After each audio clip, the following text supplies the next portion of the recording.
Episode 77. Arjun அந்த மயானத்துக்கு போய் பார்த்தான்.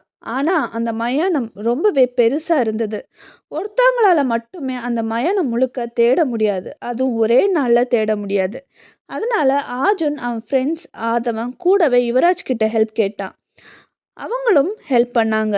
யுவராஜ் அவனுக்கு இருந்த வேலை எல்லாத்தையுமே விட்டுட்டு அர்ஜுனுக்கு உதவி பண்ணுறதுக்காக ஓடி ஓடி வந்தான். ஆனால் அவன் ஃப்ரெண்ட்ஸ் வர வரைக்கும் அவனால் காத்திருக்க முடியலை. அதனால் நிலா நிலா எங்கம்மா இருக்க? நிலா ப்ளீஸ் கத்து, சத்தம் கொடு நிலா அப்படின்னு கத்திக்கிட்டே அந்த மயானம் முழுக்க ஓடி திரிய ஆரம்பித்தான். அவன் கொஞ்சம் கொஞ்சமாக யோசிக்க ஆரம்பித்தான். அவன் ரொம்ப புத்திசாலித்தனமாக யோசிக்க ஆரம்பித்தான். புதுசாக எங்கேயாவது தோண்டி புதைச்சிருக்க மாதிரி எங்கேயாவது இருக்கா அப்படின்னு யோசித்தான்.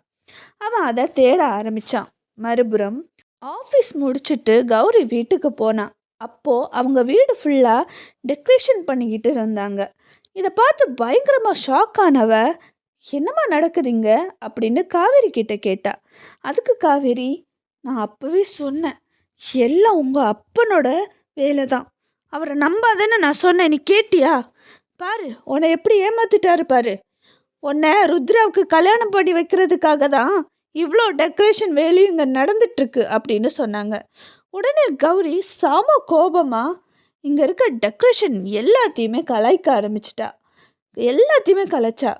நான் தான் சொல்லிக்கிட்டு இருக்கேன்ல, நான் ஒருத்தனை காதலிக்கிறேன், அவனை தான் கல்யாணம் பண்ணிப்பேன்னு, அப்புறம் எதுக்காக இந்த டெக்கரேஷன் எல்லாம்?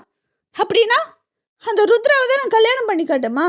சைடு கேப்பில் ருத்ராவை என்னை கல்யாணம் பண்ணி வைக்க போகிறீங்களா? இங்கே பாருங்க, இங்கே நடக்கிற கல்யாணம் கருமாதி ஆகிடும். கவலைப்படாதீங்க, நான் சாக மாட்டேன். ஃபர்ஸ்ட் நைட் நடக்கும்போது ருத்ராவை துண்டு துண்டாக வெட்டி உங்கள் முன்னாடி போடுவேன் அப்படின்னு சொல்லிட்டு செம கோபமாக கதவை ரொம்ப சத்தமாக சாத்திக்கிட்டு உள்ளே உட்காந்துருந்தா. அவள் பயங்கரமாக யோசிக்க ஆரம்பித்தா. எப்படி அது சீக்கிரமாக அர்ஜுன் கிட்ட பேசி தாலி கட்ட வைக்கணும் அப்படின்னு யோசிச்சா. ஆனால் அவன் இப்போ இருக்க நிலைமையில கண்டிப்பாக அவளை கல்யாணம் பண்ணிக்க மாட்டான். அவன் ரொம்ப உடஞ்சி போய் ஒரு மாதிரி இருக்கான். இதை எப்படி நிறுத்துறது எப்படின்னு யோசிக்க, இதுக்கு ஷாலினி ஏதாவது பண்ணுனா இந்த கல்யாணம் தானா நிற்கும் அப்படின்னு யோசிச்சா. மறுபுறம் யுவராஜ் அப்படியே உட்காந்து ஏதோ யோசிச்சுக்கிட்டு இருந்தான். இதை பார்த்த சிவா, என்னாச்சு சார், என்ன யோசிச்சுட்டு இருக்கீங்க அப்படின்னு கேட்டான். அது ஒன்றும் இல்லை சிவா, பாவம் அர்ஜுன் ரொம்ப அப்பாவியாக இருக்கான், என்கிட்ட உதவி கேட்டு இருக்கான், அதான் எப்படி உதவி பண்ணலான்னு யோசிச்சுக்கிட்டு இருக்கேன் அப்படின்னு சொல்ல, அவன் சார் நான் உங்ககிட்ட ஒரு விஷயம் சொல்லவா அப்படின்னு கேட்க, சொல்லு சிவா அப்படின்னு யுவராஜ் கேட்டான். இல்லை சார், நீங்கள் இங்கே ரொம்ப வேலையில் இருக்கீங்க, உங்கள் இடத்துல நான் போய் அர்ஜுனுக்கு உதவி பண்ணுறேன், நீங்கள் அப்புறமா வாங்கலேன் அப்படின்னு சொல்லவும், சரி சிவா, நீ அர்ஜுன் கிட்ட போ, அவனுக்கு ஹெல்ப் பண்ணு, அப்புறம் எனக்கு ஒரு மீட்டிங் இருக்குது, நான் அதை மட்டும் முடிச்சுட்டு உடனடியாக அங்கே வந்துடுறேன், அப்புறம் நடக்கிறதெல்லாம் எனக்கு மெசேஜ் மெயில் ஆர் ஃபோன் காலில் சொல்லிகிட்டே இரு, உடனடியாக அர்ஜுன் இருக்க இடத்துக்கு நீ போ அப்படின்னு சொல்லி அங்கே போகிறதுக்கு முடிவு பண்ணாங்க. உடனே அவனுக்கு ஒரு ஃபோன் பண்ணி அவன் எங்கே இருக்கான், என்ன பண்ணிகிட்ருக்கான்னு எல்லாமே கேட்டுட்டு வேக வேகமாக மயானத்துக்கு போனாங்க.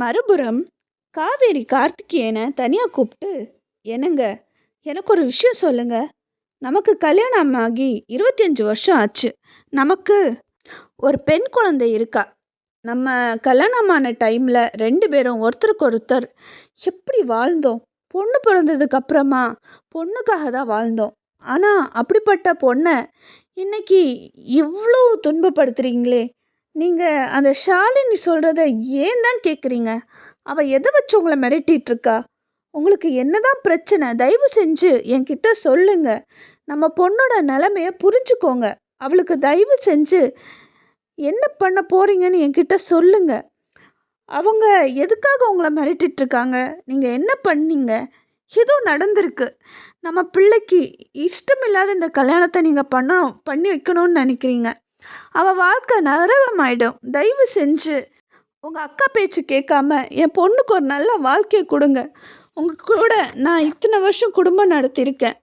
ஒரு வாட்டி கூட நீங்கள் நீங்கள் என்ன மதித்தது கூட கிடையாது. அதை பற்றி நான் கவலைப்படலை. ஆனால் நம்ம புள்ள அவள் ரொம்ப சந்தோஷமாக இருக்கணும். தயவு செஞ்சு சொல்லுங்க அப்படின்னு சொல்ல கார்த்திகேயன் காவேரியை பார்த்துக்கிட்டே அவருக்கு என்ன சொல்கிறதுனே தெரியலை. அவரோட கதையை அவங்கக்கிட்ட இன்னும் மறைக்கவும் முடியலை. அதனால் என்ன நடந்துச்சுன்னு அவங்க சொல்ல வந்தாங்க. மறுபுறம் மயானத்தில் ஆஜூன், அர்ஜுன், சந்துரு, சந்தோஷ், ஆதி, விஜய் அப்படின்னு எல்லாரும் ஒரு ஒரு பக்கமாக புதுசாக எங்கேயாவது தோண்டி வச்சுருக்காங்களா அப்படின்னு தேட ஆரம்பித்தாங்க. யாருக்குமே எதுவும் கிடைக்கல. ஏன் இது ரொம்ப பெரிய மயானம்.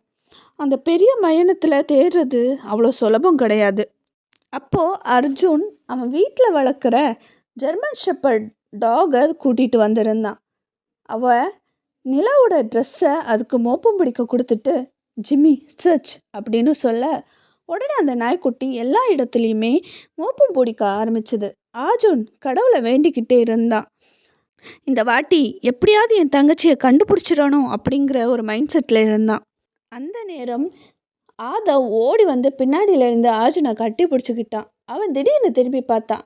திடீர்னு அவன் பின்னாடி ஆதவ் நிற்கிறத பார்த்த உடனே ரொம்ப சந்தோஷமாக அவனை கட்டி அணைச்சிக்கிட்டான். இதை பார்த்து அவனோட ஃப்ரெண்ட்ஸ் எல்லாருமே பயங்கரமாக ஷாக் ஆனாங்க. ஃப்ரெண்ட்ஸ் எல்லாருக்குமே ஆதவனை இன்ட்ரோ பண்ணான். 2 பேரும் ஒரே மாதிரி இருக்கிறதுனால இல்லை யார் ஆர்ஜுன் யார் ஆதவன் அப்படிங்கிறதே அவங்களால கண்டுபிடிக்க முடியலை.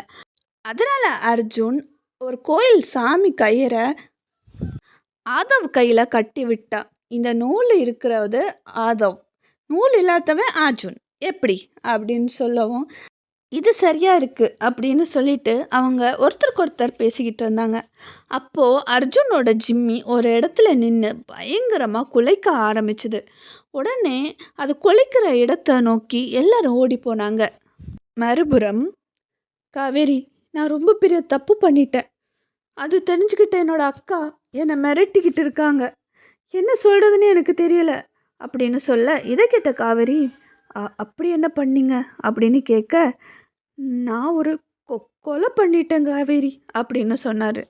இதை கேட்ட காவேரி பயங்கரமாக ஷாக் ஆகி, என்னங்க சொல்கிறீங்க, கொலை பண்ணிட்டீங்களா அப்படின்னு ஆச்சரியமாக கேட்டாங்க. அதுக்கு கார்த்திகேயன், சில வருஷத்துக்கு முன்னாடி பிரசாந்த் ஒருத்தவங்களை லவ் பண்ணாங்க. அவங்கள கல்யாணம் பண்ணிக்கிட்டாங்க. கல்யாணம்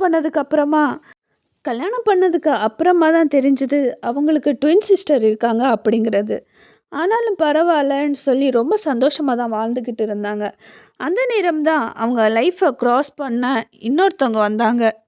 அந்த பொண்ணை கல்யாணம் பண்ணுறதுக்காக காயத்ரியை கலட்டி விட அவன் ட்ரை பண்ணான். அந்த டைம் காயத்ரி ப்ரெக்னெண்ட்டாக இருந்தாங்க.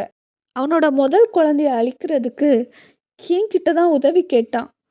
நானும் அந்த குழந்தைய கொல்றதுக்கு உதவி பண்ணேன்.